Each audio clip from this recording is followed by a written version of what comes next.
حضرت ابراہیم ابراہیمی مذاہب بشمول اسلام، یہودیت اور عیسائیت میں ایک ممتاز شخصیت ہے۔ وہ ان عقائد کے ذریعہ ایک نبی اور ایک سرپرست مانے جاتے ہیں۔ حضرت ابراہیم کے قصے کا مختصر جائزہ یہ ہے کہ اسلامی روایت کے مطابق حضرت ابراہیم 2000 قبل مسیح کے قدیم میسوپوٹیمیا موجودہ عراق کے شہر الفار میں پیدا ہوئے۔ وہ ایک مشرک معاشرے میں پلا بڑھا جہاں لوگ بتوں کی پوجا کرتے تھے۔ تاہم ابراہیم اپنے گہرے روحانی رجحان کے لیے جانا جاتا تھا اور بت پرستی کو مسترد کرتا تھا۔ حضرت ابراہیم کا قصہ حقیقی خدا کی تلاش سے شروع ہوتا ہے۔ اسلامی عقیدے کے مطابق اس کے پاس ایک بصیرت تجربہ تھا جس میں اس نے محسوس کیا کہ خدا ایک ہے، نہ کہ اس کے لوگ جن کی پوجا کرتے ہیں۔ اس نے توحید کی تبلیغ شروع کی، لوگوں پر زور دیا کہ وہ اپنے بتوں کو چھوڑ دیں اور سچے خدا کی عبادت کریں۔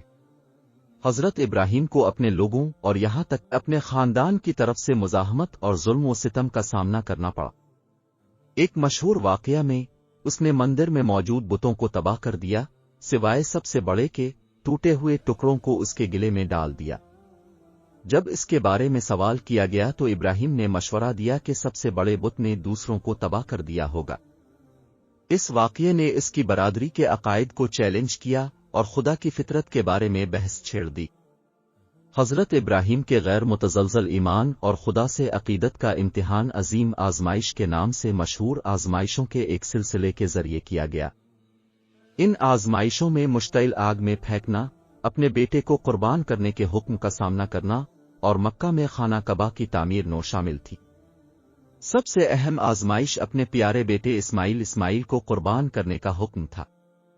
ایک خواب رویا میں ابراہیم کو خدا کی طرف سے حکم ملا کہ وہ اپنے بیٹے کو اپنی اطاعت کے امتحان کے طور پر قربان کر دیں۔ ابراہیم اور اسماعیل دونوں خدا کے حکم کے آگے سر تسلیم خم کرنے کو تیار تھے۔ جب وہ قربانی کرنے ہی والے تھے، خادی نے مداخلت کی اور ایک مینڈھے کو متبادل کے طور پر فراہم کیا، جو اطاعت اور تابعداری کے حتمی عمل کی علامت ہے۔ حضرت ابراہیم سے منسلک ایک اور اہم واقعہ مکہ میں خدا کے مقدس گھر کعبہ کی تعمیر نو ہے۔ ابراہیم نے اپنے بیٹے اسماعیل کے ساتھ مل کر کعبہ کو مومنین کی عبادت گاہ کے طور پر دوبارہ تعمیر کیا۔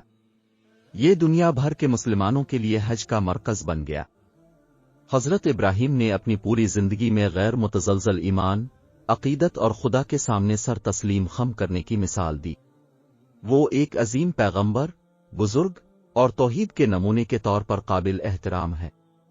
اس کی کہانی مومنوں کے لیے ایک تحریک کا کام کرتی ہے، جو خدا کی نظر میں ایمان، قربانی اور اطاعت کی اہمیت پر زور دیتی ہے۔